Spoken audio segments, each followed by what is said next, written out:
Hi, my name is Natalia Solis and I'm going to talk about Cold War.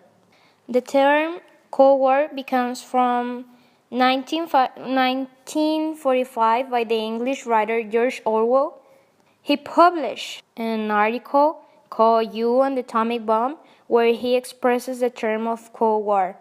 It was called Cold War too because there was no scale fighting directly between the two sides. Everyone was fighting with everyone, and no matter if you were of one group, your group will attack you the same. So it was a Cold War. It lasts approximately from 1947 to 1991. It was a state of political and military tension after World War between powers in the Western Bloc.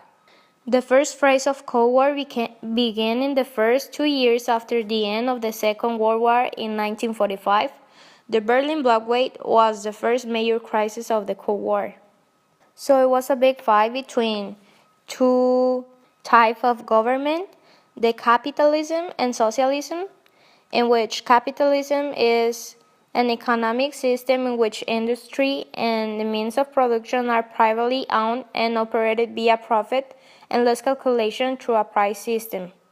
The main people of this movement was Adam Smith, Karl Marx, and they focus on classic economy, idealist philosophy, and worker movement.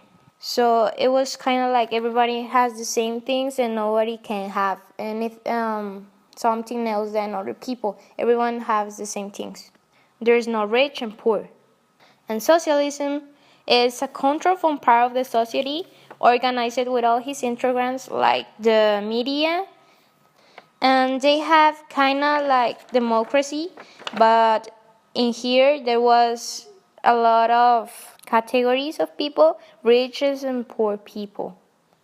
But okay. Before telling you more, let me introduce the key characters of the American side, or the leaders during this period.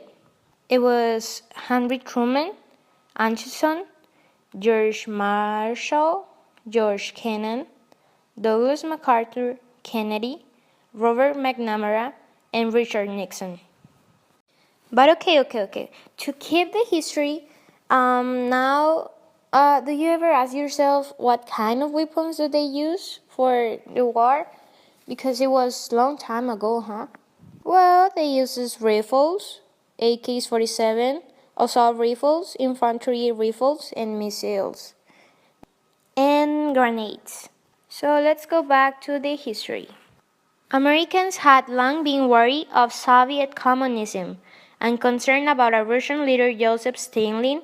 The Soviets resent the American dictate's long refusal to treat USSR as a legitimate part of the international community, as well as they delayed entry into World War II, which resulted in the death of 10 million of Russians.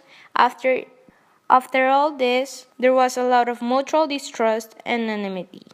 But the time after, in the beginning of 1947, the House of Un-American Activities Committee, HUAC, in the United States was alive and well, but a lot of people lost their jobs.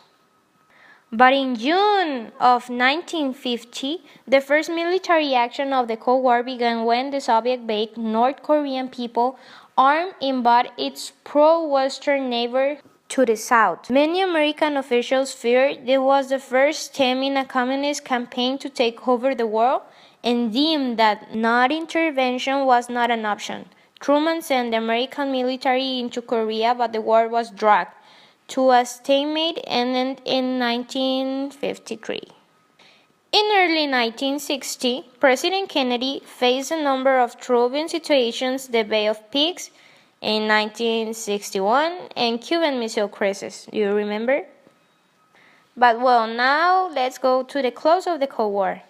So the President Richard Nixon in 1913 to 1994, he said, why we don't use diplomacy instead of military action?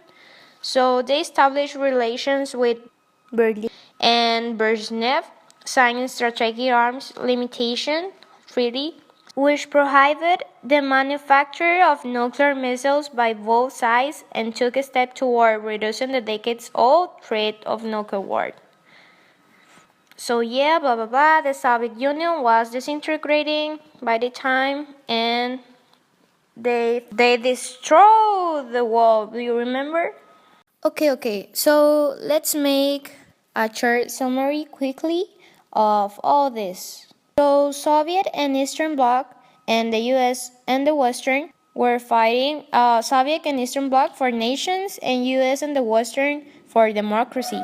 Goal of Soviet and Eastern Bloc was to spread worldwide communism, and US and Western goal was containment of communism. So how they do it? Okay, arms race, nuclear weapons, competition for the minds and hearts of third world peoples, communist government and command economy versus the democratic government and capitalist economy. The NATO versus Warsaw Pact.